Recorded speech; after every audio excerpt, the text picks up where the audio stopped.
Hello, Captains. It's me, Tonic TZW, here with a couple of members of the Rusty Bucket Fleets. We've got Donado in the Fubuki, I'm in the Icarus, and then we've got Timicha in the Dallas. And I do say that I like to try and make this a bit of a learning channel. That's my build on the Icarus, if you haven't seen it before. We're here on New Dawn. It appears to be a fairly balanced game with destroyers, cruisers, and battleships. It is capture the base. So this one, and trust me, you are going to want to sit and watch this one all the way down to the very last second, because you are not going to believe how close this game gets at times. Now, one of the things that I will say is, in a lot of games at many different tiers, you often see both teams abandon the center, push straight out to the flanks. They go looking for cover, they go looking for safety in numbers, and that leaves the center of the map wide open. And that is something that I will always look for, and I will always look to exploit. Now, sometimes it works, sometimes it doesn't, but I like to say that I think the majority of time it does work, because it does something that I like to call the draw. Now, when everybody is going out of the flanks and pushing down a flank, they're all very much bow in. So if they leave the center of the map open and you push through to capture the base, they've got an option. They either try to pull back and defend the base, or they have to try and push harder to go against the opposite team to try and break through and get onto the base before theirs is captured. If they choose to try and defend their cap, be it one ship or be it many, they have got to get turned around, and that gives your team the opportunity to get some beautiful broadsides out onto those ships that do try to turn around. And with the new spotting rules as well, pushing out like this, it is a bit risky, but you can keep more of the team spotted than if you were just spotting from back near your own lines. So I can see that Nuremberg is tracking through their cap in front of me, and I don't run full concealment on my British destroyers. I run Sims as my second inspiration for some extra hit points. And trust me, sometimes those hit points are really, really worth it. I was hoping that maybe there's a battleship somewhere that could pick up that Nuremberg sailing broadside. But are we going to get lucky and get some torpedoes on that Nevada? Yes, we are. He is going to lose a whole load of health. And he is literally, he could be cherry-picked by anyone. I don't know how long he's going to last the game, but I think he's going to last a lot longer than he probably should have. Seeing that he's low health, seeing that he's damage controlled, everybody should be wheeling on that guy and getting him off the map. But they're focused on the Trento and the Destroyer, which is pushed right up against the cap. And as you can already see, that Nevada is getting some heals off. But I'm holding off the cap. I don't want them to know that I'm here just yet. Tim is in the Dallas. He's able to get shots across the top of things. He's able to fire from behind cover with the high arcs of that. And now we're just watching for our torpedo reload coming in. And we're going to try and squeeze through the middle here between these guys out there and between this cruiser that's on our right. And we're going to try and start to draw the team back in. We want them to know that there's someone out here. We want them to start thinking, do we have to do anything, or are we too far down the flanks and too committed to be pulling back? So this is where things are going to get a little bit dicey for Red Team. One of the things that surprised me in this game was this Nuremberg goes into that small gap between the islands, and I put a set of torpedoes out there thinking that he was going to carry on sailing straight through the middle, but it surprised me that he's actually going to get turned around in there and start coming back out towards me. And that's a bit of a sticky wicket for me to be batting off. So I'm going to pull back a little bit, keeping my eyes around me. That Nevada really shouldn't have lasted much longer in the game than it took for my torpedoes to hit him. So I'm surprised that the battleship back there with Tim hasn't actually picked up the kill. But here we go. We get one torpedo on the Nuremberg. We get a flood. And so we're going to go some AP onto him and see if we can chip away. There is a cruiser that's come round behind him as well. I can see torpedoes going out there. I'm thinking, do I need to run my sonar as well? But the Leander picks him up. But here we go. The West Virginia and the Nevada have both decided they're going to turn round and come back in my direction. Now, they probably think that it's the Leander that pulled back onto the cap, and I'm sure I've seen this West Virginia's name somewhere before, and I'm absolutely certain that somebody said that they're a very good player. And let me just say that this West Virginia did play a very good game. The Miyoko, I think it's a Miyoko, also played a very good game, but the Leander made the mistake of slowing down to pop a smoke screen, and he gets taken out and killed.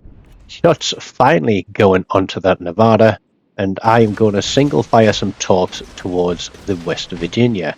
But we're not going to fire everything because we've got another rack coming up in not too many seconds. We've got a California out there on the left side of the minimap. Dan is out there doing his absolute best to try and defend our cap. Nevada looks like he's going to go down. We put a few shots his way, but the West Virginia takes down Tim. And the Texas finally manages to pick up that Nevada. I don't know what he was shooting at all the rest of the time, but really that Nevada should not have been in the game past the opening minutes when he took those torpedoes. Now I can see where the cruiser is. I know I've got the battleship behind me. There is still a destroyer out there. He was last spotted on the right side of the minimap. So given the fact that I'm located, it tells me that I am closer to the destroyer than that battleship is. That battleship who is sailing broadside to the West Virginia. Never a good place to be.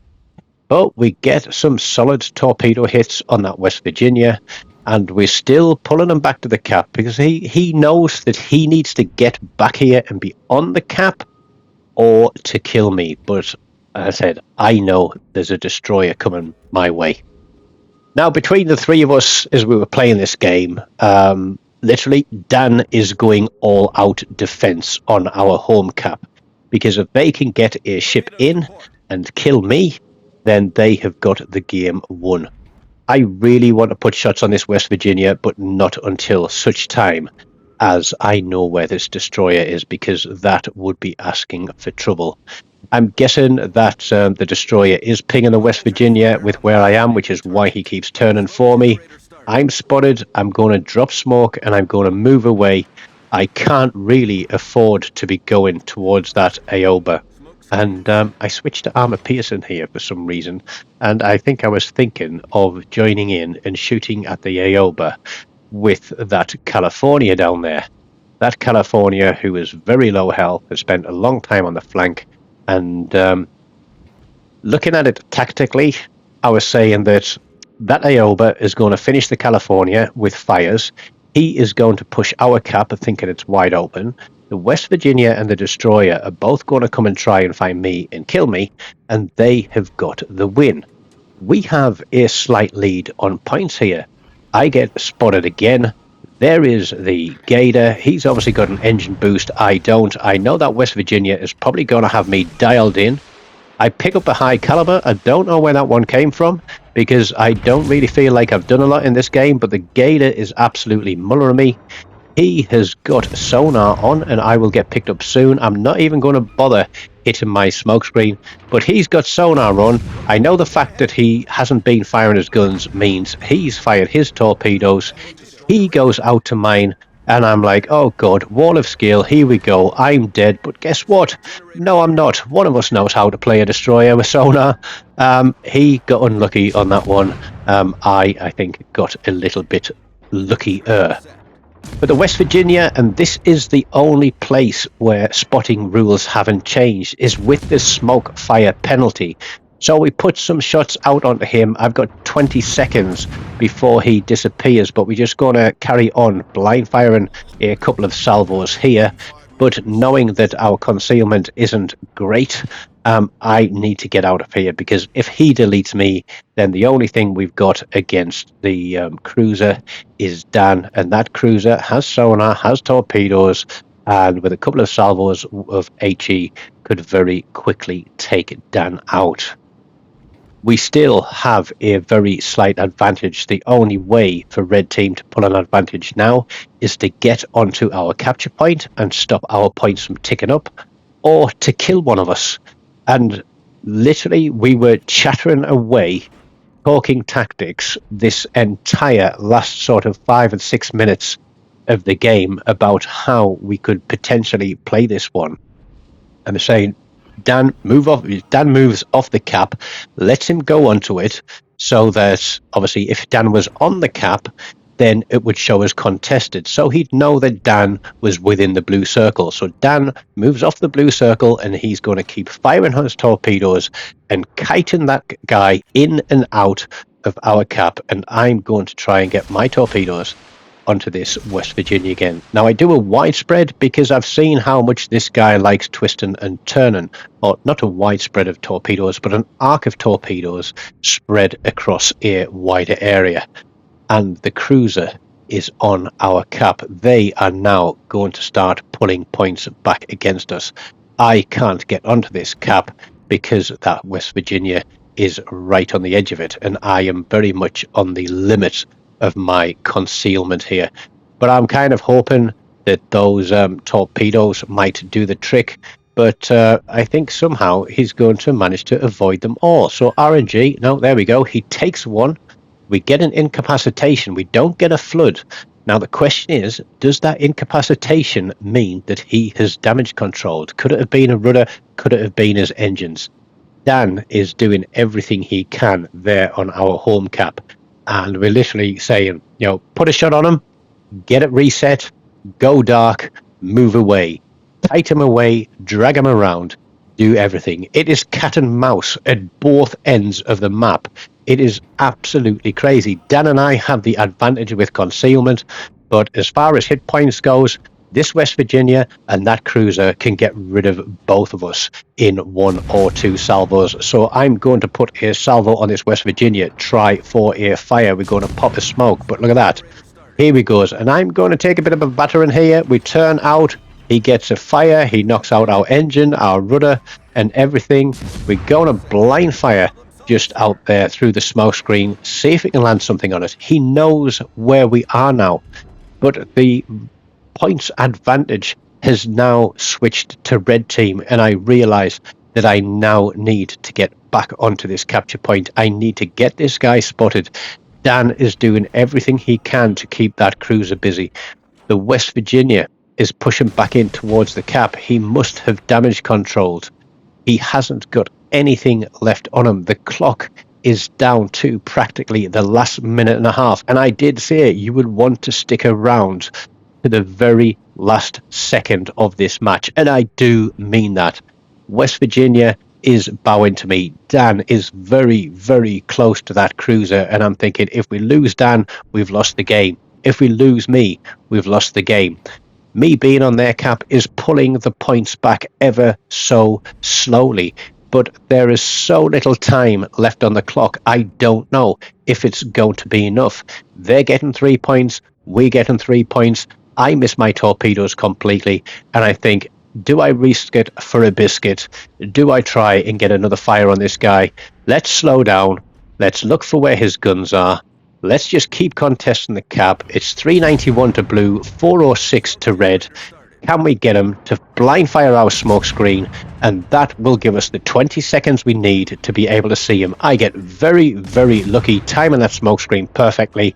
And now there are basically 11 points in it, and those points are going to get further reduced for Red Team and increase for us, because I'm set on their cap too. We get a fire on the West Virginia. We're in the last couple of seconds of the game, and we are going to keep firing our guns. 401 to 406. less than 10 seconds now on this clock. We're going to keep going. We need to start moving because he's closing us down. But that fire is indeed ticking. And as the clock comes down and hits 0, that is it. With that kill, it's game over. It is a win for Blue Team.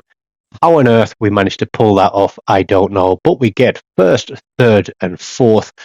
It was an absolute nail biter. My hands were shaking, my heart was pounding, and we were giving each other virtual high fives and pats on the back for pulling that one off.